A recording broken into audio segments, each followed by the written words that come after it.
everybody. Thank you for being here with us today. I promise this will be a more controversial session than the one on the Middle East. So it's always a challenge when you are given 5 brilliant but very, very different novelists to try to organize a conversation. But in this case, actually, there were some wonderful currents. I'm not punning on your Rivers book, and if there were some wonderful currents that I thought connected the work of the 5 of you. So I'm going to start by asking each of you a directed question, and then we'll see what comes out of your answers, and we'll riff a little bit together in the second half of our conversation, and then open it up to the audience for the last 15 minutes for Q&A. So, Elif, your latest novel, There Are Rivers in the Sky, begins with a dedication that I quite love. And it's a little bit unfair to ask a writer about a dedication as opposed to the rest of the novel, but I hope you'll see why I'm doing this. You dedicate the book to a beloved woman writer who, when asked to speak on the subject of women in fiction, sat by the banks of a river and thought about what those words mean. That writer, of course, is Virginia Woolf, and the scene comes to us from a room of one's own. Your novel is less interested in rooms than it is in the vast geographic and natural formations that connect people over time: stones, raindrops, riverbeds. Tell us how the natural world, as opposed to the world of rooms and colleges, helps us understand the relationship between women and fiction. Thank you so much. Well, first of all, it's wonderful to share this stage with women whose writing means a lot to me, and I appreciate your question so much, Merve. My novel is actually the story of 3 characters who seem to be very different at first glance, but are connected in a surprising way, and then 2 rivers, which are the river Thames and the river Tigris in the Middle East, and 1 ancient poem, which is the Epic of Gilgamesh. So 3, 2, 1, and everything in this book is connected via a tiny drop of water. I wondered if I could build an entire novel on a droplet. You know, I didn't want to take that drop for granted, and in that regard, maybe I see the book as my love letter to water. But if I may quickly add this, of course, today, when we talk about climate crisis, I think we're primarily talking about freshwater crisis. And we tend to forget this because right now, as we're speaking, there are flash floods in Central Europe, East Europe. The sea levels are rising, so it feels like there's an abundance of water all around. But actually, we're living in a time of water scarcity. And for those of us coming from the Middle East, this is not a theoretical, abstract debate. It is an acute crisis. Of the most water-stressed 10 nations in the world today, 7 are in the Middle East and in North Africa. So our rivers are dying. And that has massive consequences for everyone, but particularly for women, because women are usually water carriers.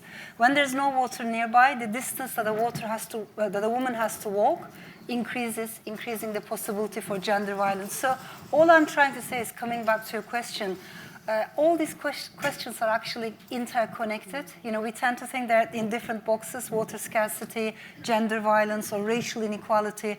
But we live in an age in which I think we have to connect the dots, and literature connects the dots. I think as writers, we're not only drawn to stories, but also silences. And that's always, you know, the path that I try to take. That's wonderful. Thank you. Alice, your novel, In Memoriam, takes its name from a poet, Alfred Tennyson, or from the poem of Alfred Tennyson. In A Room of One's Own, Woolf lamented that people did not read Tennyson anymore, or could not read him in the same way after World War I. And the lovers in your novel, schoolboys who eventually enlist in the war, read Tennyson and other elegiac writers with skepticism and longing and grief. Why did you want to use the story of the love between these 2 men to situate us in a time of extreme violence? It's funny you mentioned Virginia Woolf, because that's actually how I fell in love with Tennyson, is reading A Room of One's Own, and she quotes Tennyson in it, and I didn't really know who he was, and I was like, who is this writer? So my novel, yes, it's a gay love story between 2 young men in World War I, which sort of came to me when I was trying not to write a novel. I had written 3 novels and none of them had even found an agent, and my mother kept telling me I was going to be poor when I was old. And she was like, you have to give up. And I was like, okay, fine, I will. And so I decided determinedly not to write a novel that year.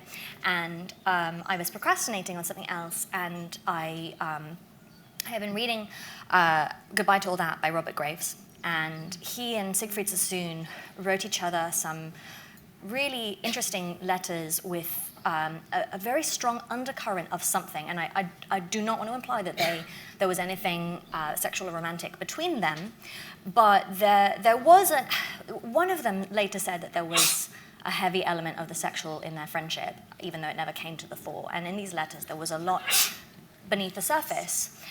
And so because I was reading these letters, I went to the same school as Siegfried Sassoon, Marlborough College, and so I thought to myself, I wonder if Sassoon ever wrote any poetry while he was at the school, which he didn't. He certainly didn't publish it in the school paper if he did. He hated the school, in fact, so that was sort of irrelevant. But what I found was that the school had uploaded all of the student newspapers from the first part of the last century. And what I ended up doing was reading all of the papers from 1913 to 1919.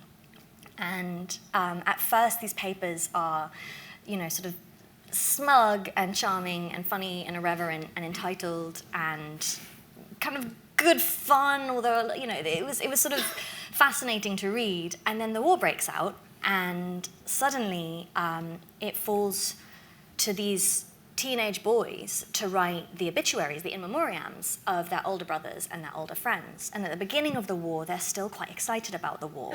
And I remember there's a boy who died in the first couple of weeks of the war, and his in memoriam read something like, we envy him his noble death. Any of us should be glad to die for England.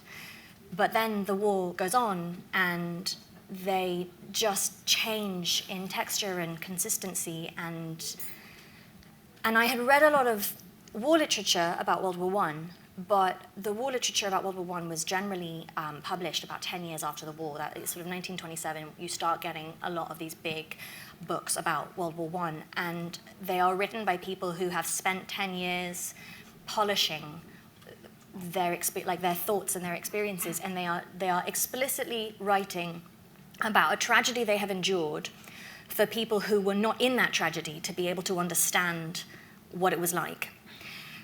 So there's a kind of polish to those books, whereas these newspapers were being written for people in the middle of a cataclysm, for other people in the middle of the cataclysm. And it's these 17-year-old boys just trying to make sense of just this relentless death rate. I mean, so this school had when I was there, it had 800 students, and 749 students or alumni were killed in the war. So it was just this barrage, and I just felt really just sucked in by it, and I had never read anything so raw and so upsetting. And I was living in Los Angeles, and no one in America really understands about World War I. It's sort of niche to them. It's well. Well, you are perhaps unusual. I will say, when I was living in LA and I would talk about World War I, they treated it like it was the War of Jenkins' Ear, and it was hard to get people to understand. Like, people would be like, "Why? What's going on with you?" And I'd be like, "I'm sad about the war."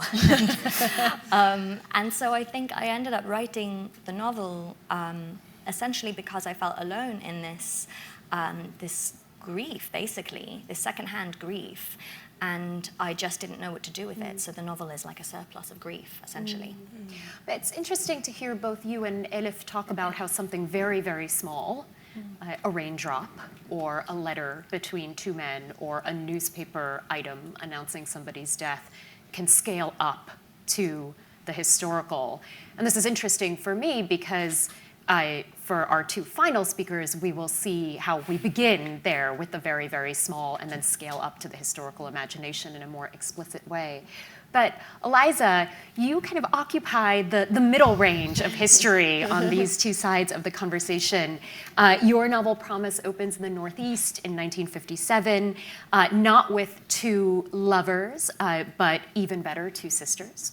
The beautiful and brilliant Black girls whose lives look forward to the civil rights movement, they're right on the precipice of it, and look back to their own family's history of slavery and their history through Reconstruction.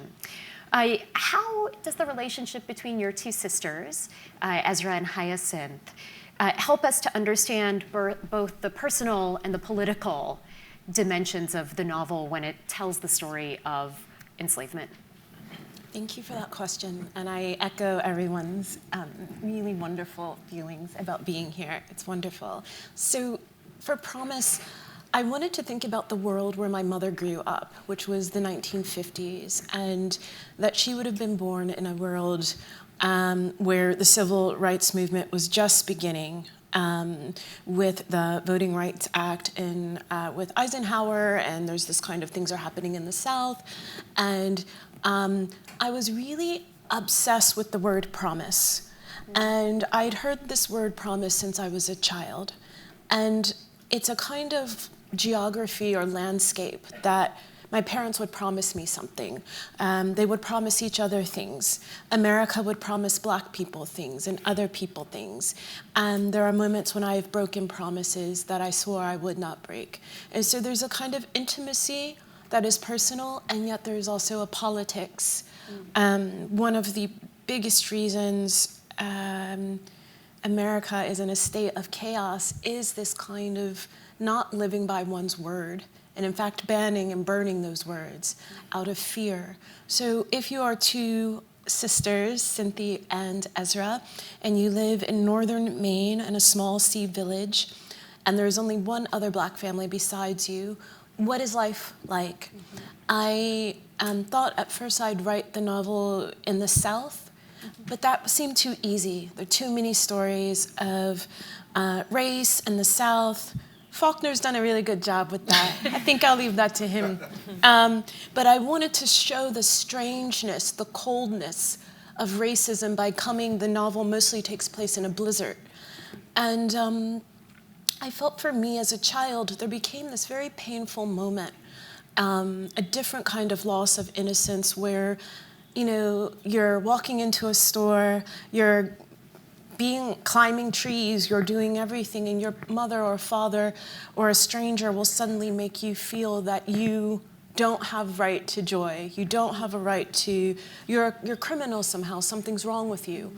And so I really wanted to examine what that meant for these girls who are constantly navigating tripwires that are national and political, but also they're 13 and 15, so they're hormonal. Their parents don't make sense to them, and yet they know that their family, because of some things that have happened in the past, is very, very tenuous, and that they live in this kind of town that becomes very racially hostile, even though historically the North has signified a place of freedom, and if enslaved people got north, they were safe. And that's not really true.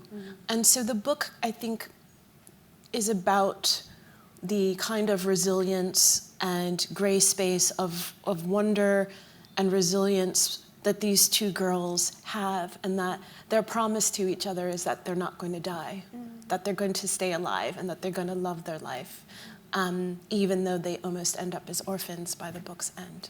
And in fact, all three of you have written about the semi-private or semi-public spaces in which sisters or lovers or strangers connected across time and space can find joy or vitality amidst horrific historical circumstances, whether it's climate devastation or it's war or it's the racism of the United States during the post-war period. And vitality, I suspect, is an important word for you, Kate, because the main character of your novel is named Vita. And You know, you and Rosalind have tacked in, I think, different directions from our first three speakers. Instead of giving us a kind of large and evolving historical scope, your novels give us visions of confinement. People sitting in their beds or in their rooms for different reasons. In the case of your novel, Vita, a woman who suffers from an undiagnosable chronic illness.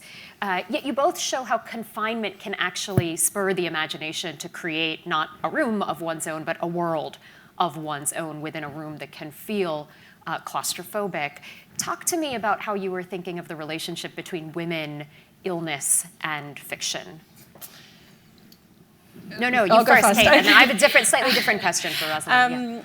So thank you for that question. It's brilliant, and also the phrase "a room of one's own" was very lively in my mind during the writing of this book, and actually really changed meaning for me through the process of writing it. Because when you find yourself unwell, a room of one's own, which before had been a phrase of empowerment, especially to me as a writer, became very different. A room of one's own was really the sort of prison cell that you were left with. But that really began to change for exactly the reasons that you talk about, which is when your body is physically very still, then your imagination can in some ways run freer than actually when you're out and about in the world.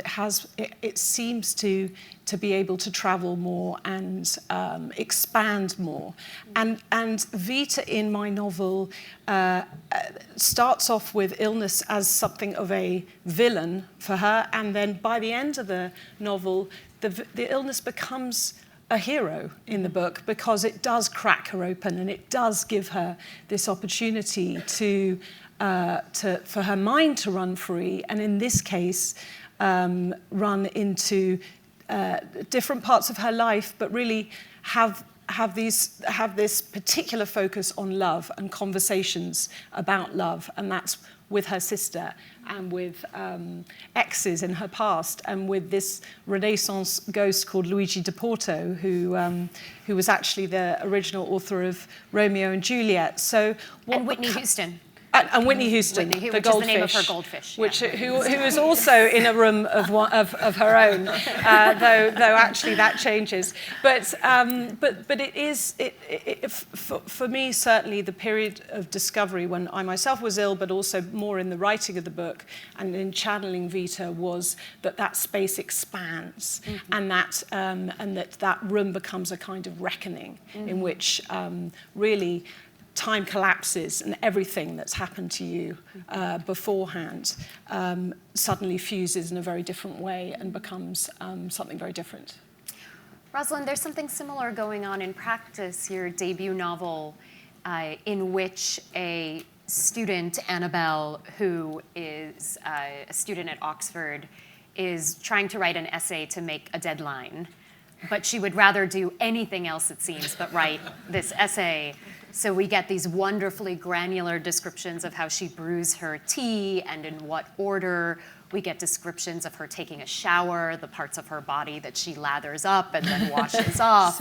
We get descriptions of her using the bathroom in a very kind of intimate step-by-step way. And there's something in your novel that is almost stubbornly or willfully small, right? It's as if you're daring people to say, well, how could you just write a novel about an Oxford student trying to write her essay on Shakespeare's sonnets?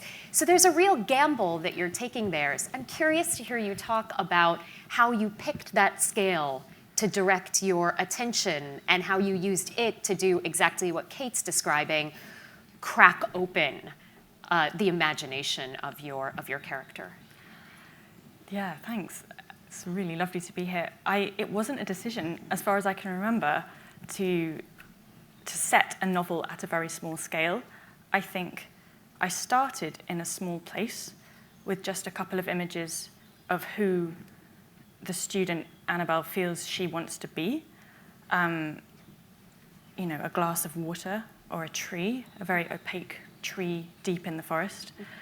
And I think I thought at some point the novel would scale up from there, and she would be out and about a bit more, and maybe the time scale would expand. And at a certain point, it became clear that that probably wouldn't happen, because actually there was something really fertile already in the fact that she is living in a sort of series of boxes, one, the smallest of which is her own room, then her staircase, where even to step out of her room to go to the kitchen is slightly risky because she doesn't know who she's going to bump into. Risky for her, but she's extremely introverted and shy. And then the college itself, which is a box where everybody knows everybody, and whatever you do is potentially going to become known, generally known. And then Oxford as a city, because when you're a student there, people talk about the Oxford bubble, the idea that everything is magnified. You don't really know or care necessarily about much happening outside Oxford, but everything inside Oxford feels like grotesquely important. So I think, and I realized that already was interesting, and that the character was developing in such a way where it wouldn't make sense for her to be traveling far and wide, because what was coming out was her imaginative landscape was absolutely huge. Right.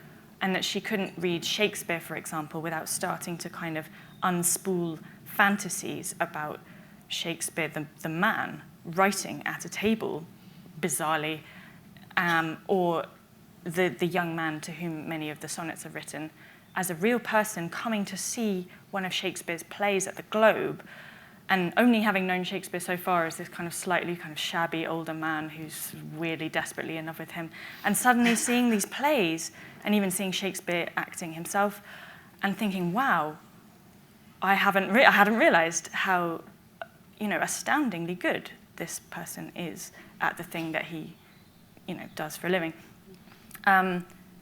And she ends up finding those kinds of fantasies way more interesting than whatever it is she's meant to be really doing, which is, reading the sonnet, trying to get her head around the critical arguments that have been most made about them, and then producing an essay for her tutorial, in 2 days' time, which was exactly the way it was when I was at Oxford, and it was impossible and pressurizing.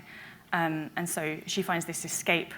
And even when she goes out, actually, she goes out in a kind of hidden way when it's misty or when it's dark, and her imagination expands into that space. I would have been much happier marking my students' essays if they'd read like your novel. I think we have a new model for term time essays. All of you have written novels in which people are quite explicitly in dialogue with some of the great writers of history. And to pick up on a term that Eliza introduced, there's joy in that, but there's also ambivalence in that. And I want to hear each of you talk about how you used your novels to map the joy and the ambivalence of literacy, which is not just reading to have an emotional experience, but is a political category. Only some people can read in particular ways. Different poems or novels can be mobilized for different political purposes. And this is important, Elif, for instance, in your book, to our Victorian character, Arthur, born on the banks of the Thames to a mother named Arabella. I think impossible not to think of Hardy when you're reading that, but also Dickens appears, and Arthur works as a printer. He's a formerly kind of working class kid working as a printer and becomes completely immersed, not just in contemporary English language literature, but in Eastern literatures and Eastern scripts. So talk to me about the ambivalences of reading in this novel. Yeah, thank you. So the three characters in this book, they're connected to each other as like atoms in a water molecule, like the H2O. So Arthur is the oxygen at the center, and then we have the hydrogen molecules. It's a strange thing, perhaps, for a writer to say this, but I really, really love this character. And he's loosely based on an actual historical figure. My character is called King Arthur of the Sewers and the Slums, and there's a reason why he's given this unusual name. If he were born today, I think we would respect the neurodivergence of his mind, but of course at the time no one does. He's born into severe poverty, no proper education, and this is the young man who comes to the British Museum purely by coincidence, and he starts literally piecing together the broken tablets of ancient Mesopotamia. Yeah, we're talking about thousands of years old cuneiform tablets, which at the time many people were calling chicken scratches. You can't read them. And little by little, he pieces them together. And he discovers the Epic of Gilgamesh. Not only that, he discovers the flood tablet, which is extremely important because it creates a huge division in Victorian society. Very briefly speaking, the flood tablet talks about an ark or a coracle, more precisely, in which there are human beings, some animals flooded, there's a deluge, and they're looking for land. It rings a bell, right? Mm-hmm. The interesting thing is it was written thousands of years before the Old Testament. So people who are more religious-minded, they say, well, it shows that the holy books are right, this really happened. People at the time who are more scientific-minded, they're saying, are you sure? It only shows that we've been telling the same old stories throughout the centuries. And this is the person who comes to the Middle East to find the missing lines in the Epic of Gilgamesh, in the flood tablet. Today he's buried there between Turkey and Syria. But coming back to the silences we talked about before, I think if you, and Eliza mentioned this, I just want to pick up on this, the moment you start asking, how was history like for women, for minorities? For instance, the Ottoman Empire, what did it feel like for an Armenian silversmith, for a Jewish miller, for an Arab peasant, a Kurdish farmer? There's a big, big silence. And so I think as novelists, we have to become a bit like archaeologists, like literary and cultural archaeologists. We have to dig deep through those layers of untold stories. And that's what I try to do. And in digging deep, you're putting those untold stories into conversation with some of the most famous stories that we have, and showing how they're all part of the same ecosystem, both literary and also geographic in this case, right? Because these tablets are material objects. They have to be excavated from the water, and there are people in your novel who mistake them just for pieces of stone and don't know how to read them or how to treat them. So. Also, it's very interesting that I think the mightiest empires have come and gone, right? The strongest rulers have died, and archaeological structures have perished. But here we are, thousands of years later, talking about poetry. The very fact that poems have survived, to me, it's just fascinating, the resilience of the art of storytelling throughout centuries. Alice, in your book, what survives are these newspaper clippings, and we have the characters reading them, but also reading letters. And what Elif said about the silences makes me think about the letters that are written between gay men in your novel, in which they are working so hard rhetorically to conceal their desire for each other. How did you think about writing those letters and staging the scenes of people reading them in your novel? It was interesting trying to do the research about this. Obviously, I am not a gay man, and I was very aware of that, and I wanted to do it justice. And World War I, it's really striking that most of the great writers coming out of World War I, at least in Britain, were queer, right? You have Rupert Brooke, Wilfred Owen, Siegfried Sassoon, I think Edmund Blunden.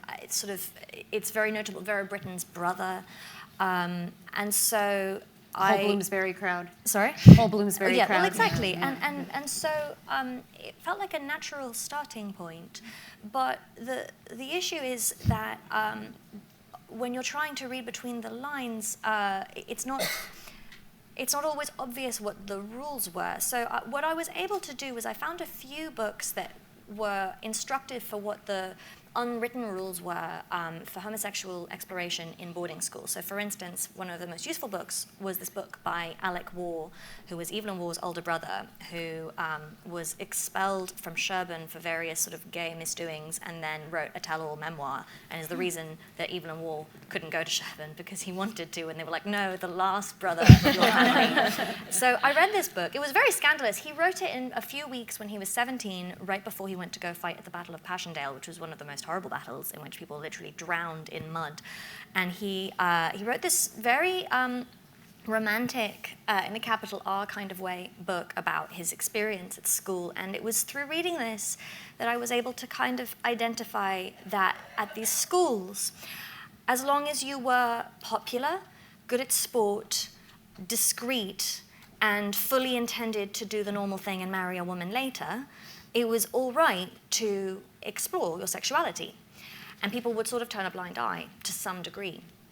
And so within the world of the school that opens my novel, that is the case. And one of the characters is really thriving in this environment. He's really finding a freedom there where he can explore his sexuality. The other one, the other character really finds this, it's sort of not at all how he operates. He's not someone who can do things casually. And the rules say you can do something casually, but you can't like actually go and fall in love and find sort of companionship in that way. So then they go to the front, and the rules there change. And I mentioned Vera Britton's brother, but it's very sad what happened to him. Vera Britton's brother died, and she went to the hospital to find out from one of his fellow officers what had happened to him. And he was very cagey about it, and he kept giving her the line of like, you know, painlessly and quickly, and it was very brave. And she wanted to know, like, no, I'm a nurse, like, you can tell me what really happened, and he wouldn't tell her. And eventually it transpired, we believe, that Vera Britton's brother, Edward, had written some compromising letters to another young man, and he was going to be court-martialed. And rather than bring shame on his family, he just walked into enemy fire. And so the rules at the front are different. At the front, if you are caught, you will be potentially killed. Whereas at the school, if you are caught, you will be quietly expelled. And so for Elwood, the protagonist who has been so successful at the school in being able to live by these rules, he's 17, he's rash, he's always gotten away with everything. There's a lag in between when he gets to the front and when he understands that, and understands that the stakes have changed. Whereas for Gaunt, his sort of lover, I guess, ultimately, it is very clear that the stakes are high all the way through the book. So that was an interesting tension to explore with both of them. That's wonderful, and you can see in the book how the tone or the whole style of the letters between the men changes once they move to the front as opposed to when they're in the school. In some ways, what you're describing is the opposite of what we see in Eliza's novel, where Eliza, in Promise, Ezra and Cynthia are marked out. They become targets for racism because of their exceptionality. So it's because they're so good at school. It's because they're so supremely literate compared especially to the poor whites that they grow up with, that they become targets for harassment. I mean, we both know that the history of slavery and of African American literature in the US has a really vexed relationship with literacy. How were you thinking about that when you were writing Promise?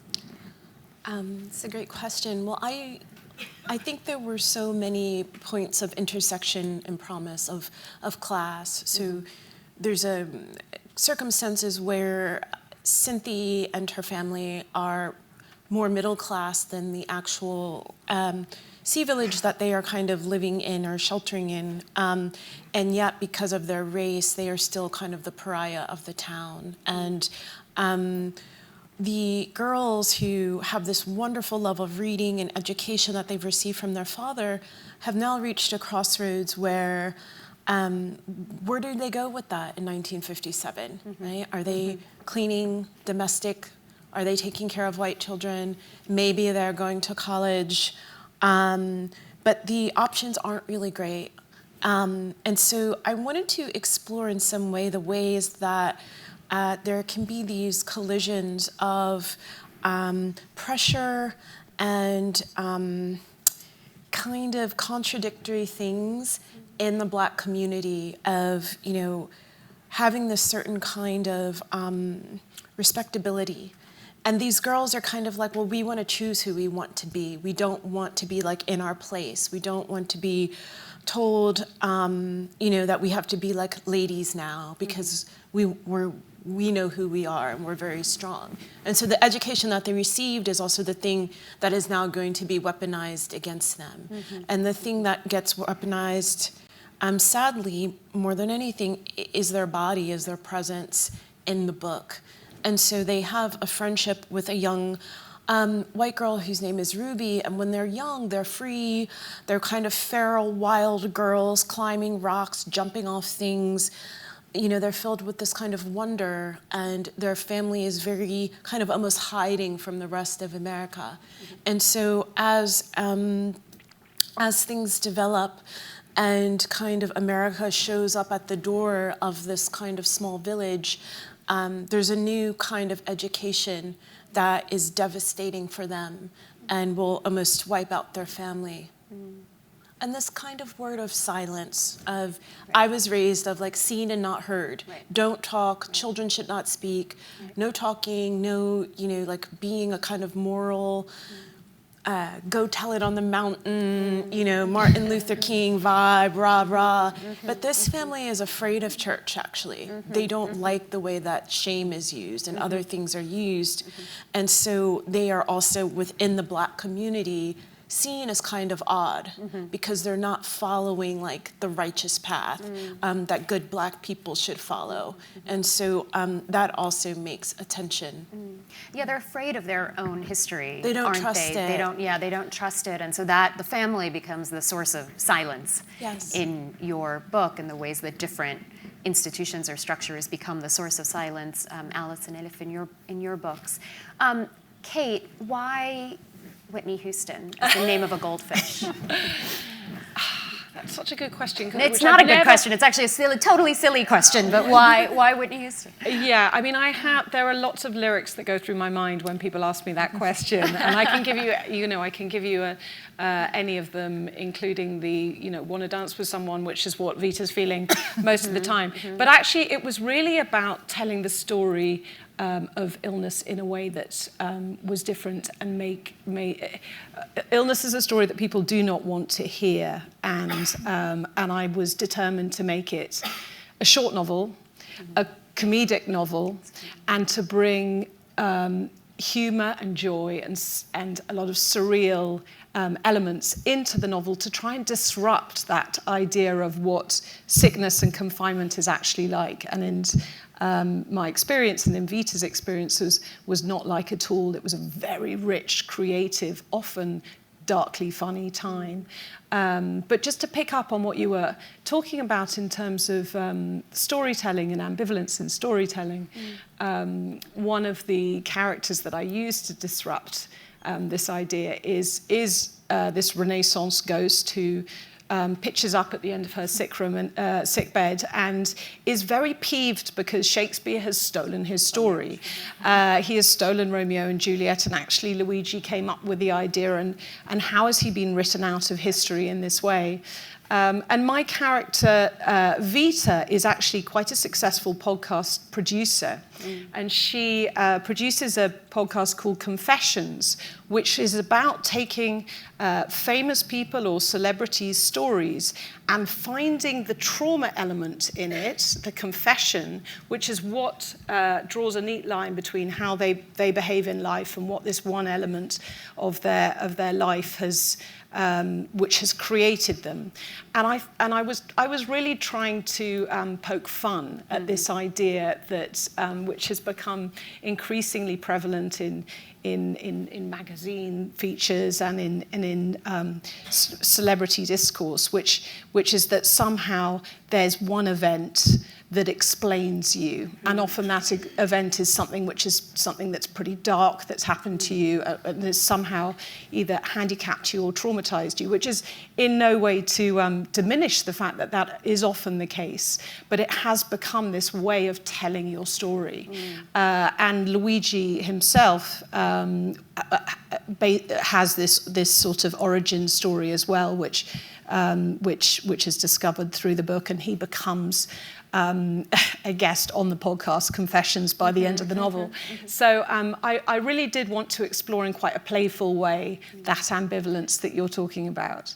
Well, and I actually thought the reason it was Whitney Houston was because there's something at once totally operatic and also totally approachable, bubbly, effervescent about those songs, and there's something similar in the tone of your That's very kind. I shall use that as an answer in all future. Great. You don't even have to credit me, just take it. I'm going to ask Rosalind my final question, and then I'm going to turn it to the audience. So, one utterly tendentious and completely unfair response to your novel might be to say, oh, we give women the right to go to Oxford and they faff around in their rooms and don't write their essays and write a single sentence.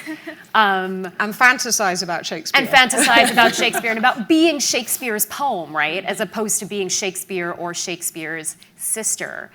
Why was it important to you to show the unproductivity or a different kind of productivity in our engagement with literature?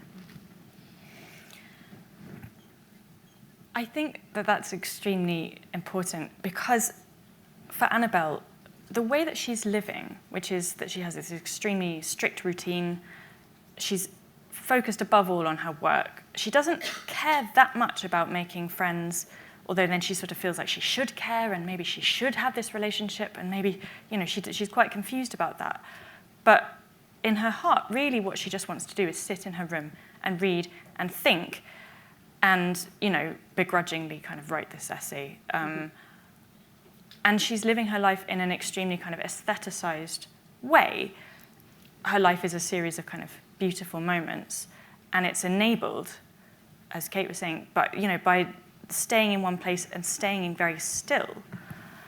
And I think I had an awareness as I was writing it that, and maybe when I was a student myself, that for a male student to do this doesn't look that unusual. I think stories of kind of young men becoming very obsessed with academic subjects, pouring their kind of energy into it, and then, later thinking about social things, wife, whatever, I feel like that's a narrative we're quite comfortable with, but for a young woman to do that, it doesn't seem as comfortable. And I suppose there was that narrative when women started to go to universities, but particularly Oxbridge, that the reason that you would go there would be to find a husband.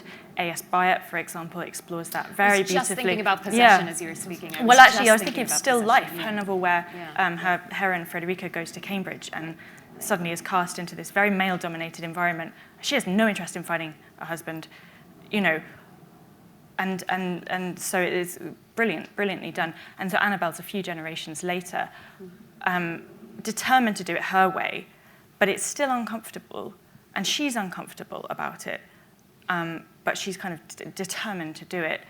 And the productivity question, I would say that she probably does write the essay in the end. The novel ends before this point, but I think realistically, she's not so kind of in her own head that she can't make a deadline when she has to. But it's more important to her to have a spacious, imaginative engagement with the texts than to think like, okay, well, what has Frank Kermode said about the sonnets? What has just make sure that this well-crafted essay will receive a good response in my tutorial. That doesn't matter quite so much to her.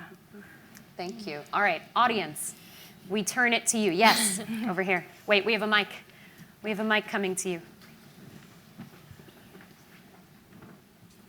Thank you so much, all of you. I have a question for each one of you, but I'm not going to do that. You can switch with me. You want to come? You want to?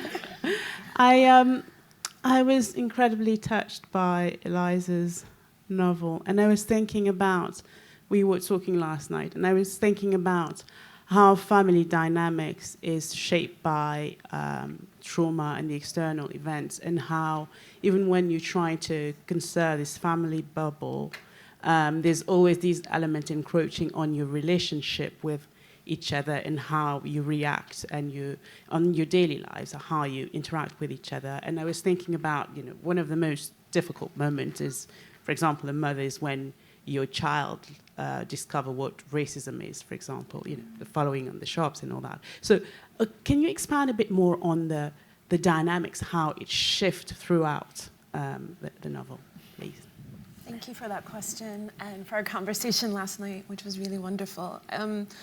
It concerns me that the kind of invasiveness of racism between people, Black people, but kind of many different peoples, these kind of ordinary, careless, reckless, deliberate, not so deliberate, subtle moments where a part of you is reduced in your dignity as a person, and that it's a constant kind of vigilance that you have to carry yourself in a way not to internalize that and to like kind of push that off, but it's exhausting. And I think what happens in Promise is the family has their own internal kind of ecosystem that they are struggling to better themselves and educate themselves and give themselves a world on their own terms.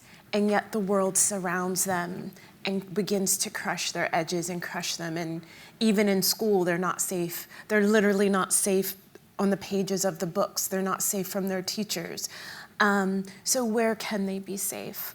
And I think for me personally, it's just a really hard, challenging space to kind of think about. But I also think of Toni Morrison, who often said racism is a distraction, and that you could spend all of your time engaging that, or you could name it and then control it in a way and put it on your own terms. And I think that is what Cynthia and her sister do. They put it on their terms and they return the whiteness back to the people who seem to be able to survive without the need of having to be better than the tiny amount of Black people that are there. Thank you. Let's take another one. Yeah, over here.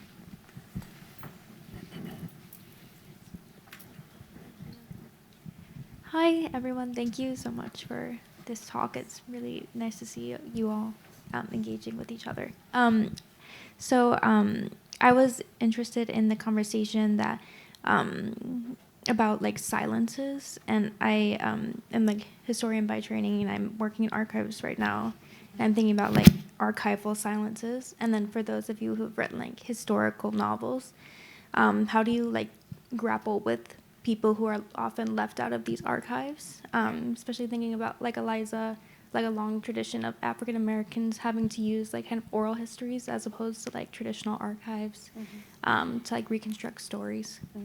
Perhaps we could start with Elif and Alice. Yeah, to me this question is so important. One of the main characters in my new novel, she's a little Yazidi girl.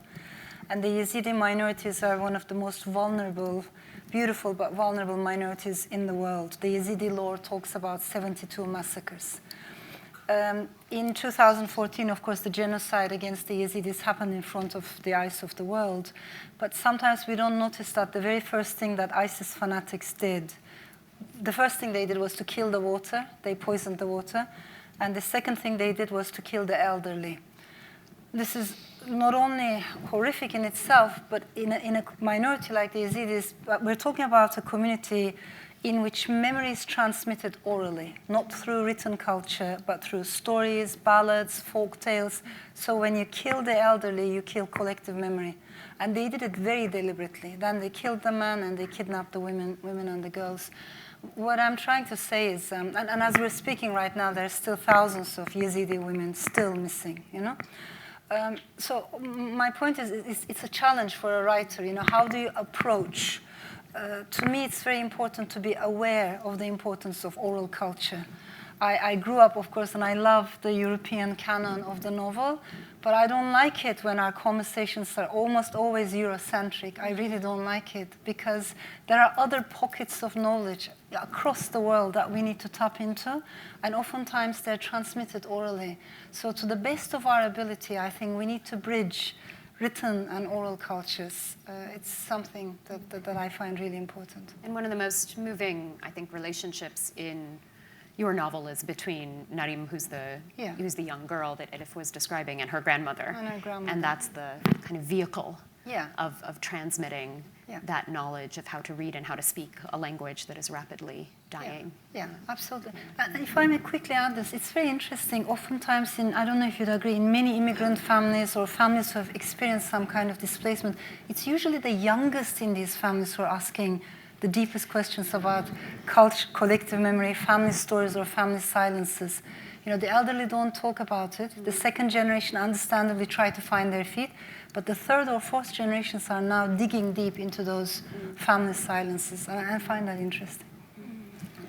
Well, When you speak of silence, I think in World War One in Britain, what's interesting is that the war literature is written almost exclusively by the officer class, and that's not the case if you look at Germany and France. So, one of the biggest French books is Le Feu by Henri Barbusse, and that is by a private. Same thing with All Quiet on the Western Front. But when you go to Britain, it's like those stories seem to be missing, and I don't know whether the answer is that the education system was worse, or whether the filter was at publication, or whether the filter was the fact that those books were published and then lost. The books that I was able to find, there weren't very many, but for instance, there's a book called In Parenthesis by David Jones, who's a Welsh private, and it's an extraordinary, really groundbreaking piece of sort of half poetry, half saga, and I think T.S. Eliot called it one of like the most beautiful things he'd ever read, and yet I had never heard about it in school. We studied World War One over and over and over again, and yet that story didn't kind of make it through. Same with a poet like Isaac Rosenberg, who was a working class Jewish poet. His poetry doesn't make it through, and so I don't know. I think it's interesting when you think you know a subject quite well, especially a subject like World War One in England, like an English education system. You think you've been exposed to it, and then you discover that there have been large sections of this that just kind of were deemed not to be as important. So that was a really valuable part of the research for me. Can I just say, after Eliza answers, I would love to take a question about the small, the ill, the unproductive, Yes. just so I don't feel like an irresponsible moderator. Thank you. Eliza, go ahead. You're an amazing moderator, Yeah. first of all. The space of silence in Promise is one of the ways that the girls have been separated kind of from their parents, even though they're together. There are just things they cannot ask about, that the father has such trauma of some events that happened to him and his family line that he just can't speak about it. And I think in general, when I think of archives and I think of silence, and particularly Black authors, Black women, Black men, the history, the narratives that are still kind of being recovered in memory and spirit, and that archives would happen more in like music, spirituals, or poetry, or making maps using cornrows and hair. There had to be a kind of innovation and a coding to speak kind of behind the frequency, and that kind of hyper-vigilance of who's listening. Who can know that I actually can read? I can be killed if I read this book. And so I think there's this kind of heightened charged where, so many stories of how did I come to America? How did I get here? No one knows. And so there's an imagination there, but also a kind of broken connection with home and what home can mean. And that home becomes very ambivalent in a certain way that prevents a real true kind of collective bridge or sense that you have to create it yourself. You have to make it up in a way. Yes. Hello. I asked a question earlier, I'm going to ask again. Nice to meet you all. Where do I start? I really, really enjoy reading The Island of Missing Trees and The 40 Rules of Love. And I really resonate with a lot of the work that you write, and talking about a sense of belonging and finding home and connecting and procrastinating essays. I do have a dissertation that I need to write that needs to happen in January, and it's been procrastinated so many times. But I'm sort of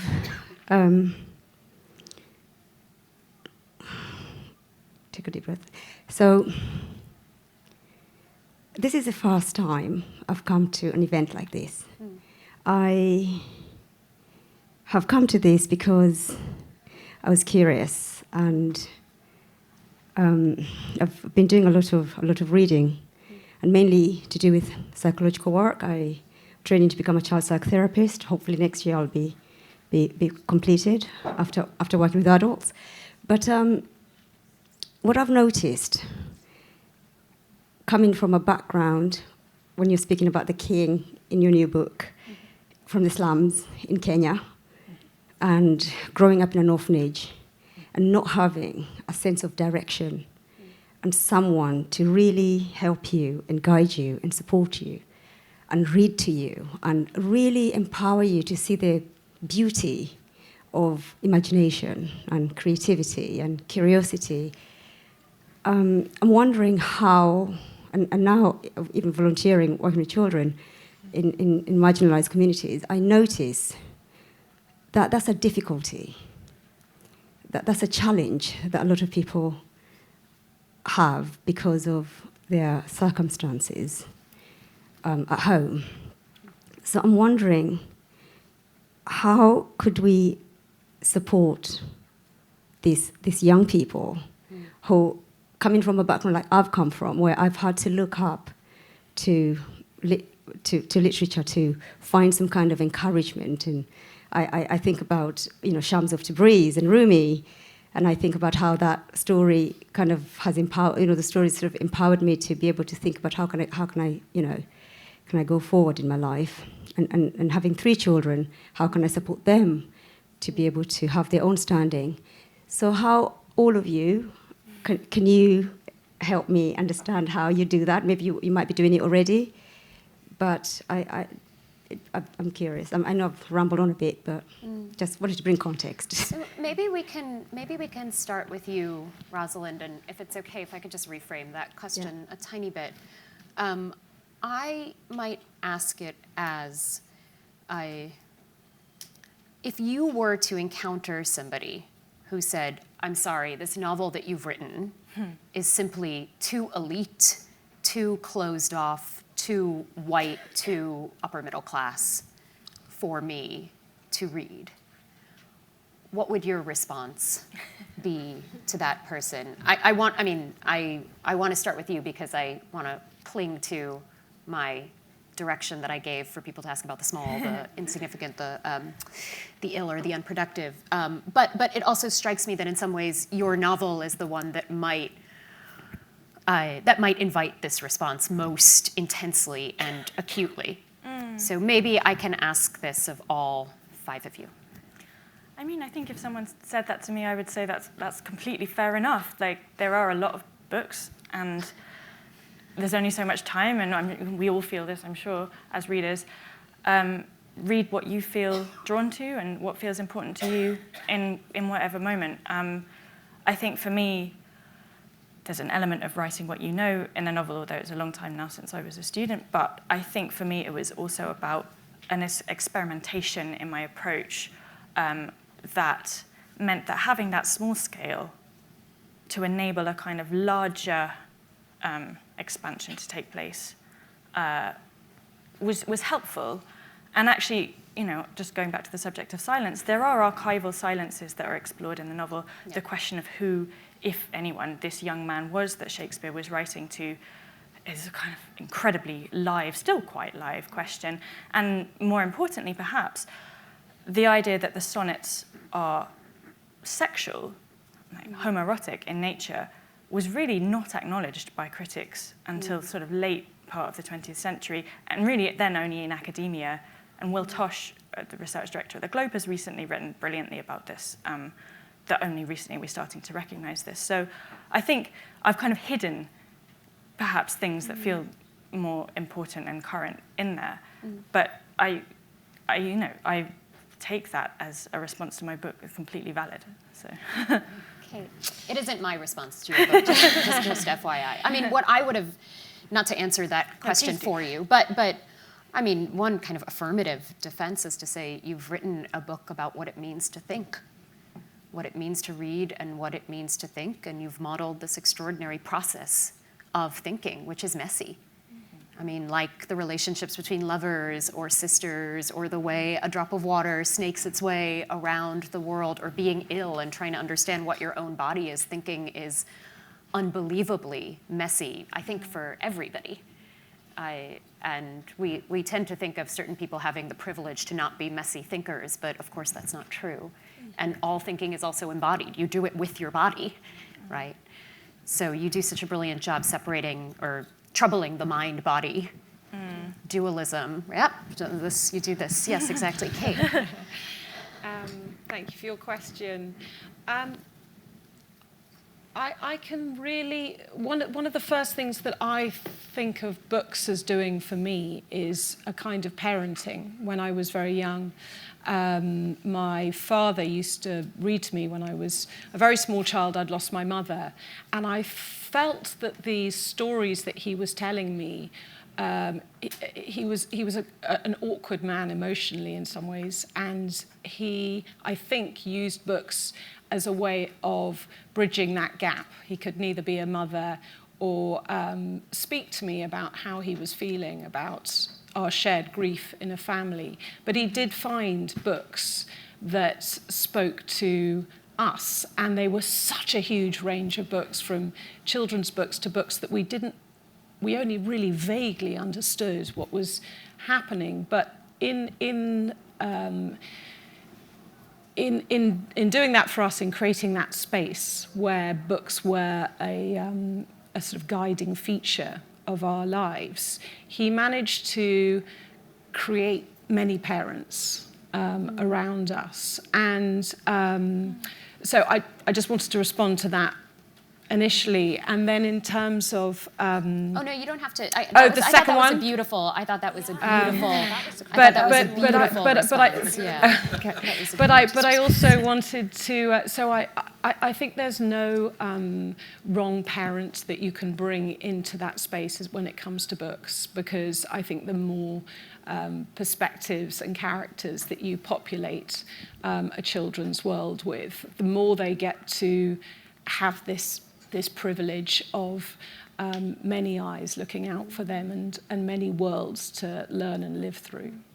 I would love to end on that idea, if it's okay, with books as parents, and there being no wrong parent, which is so not true of the real world. So thank you so much to our 5 brilliant panelists. Thank you.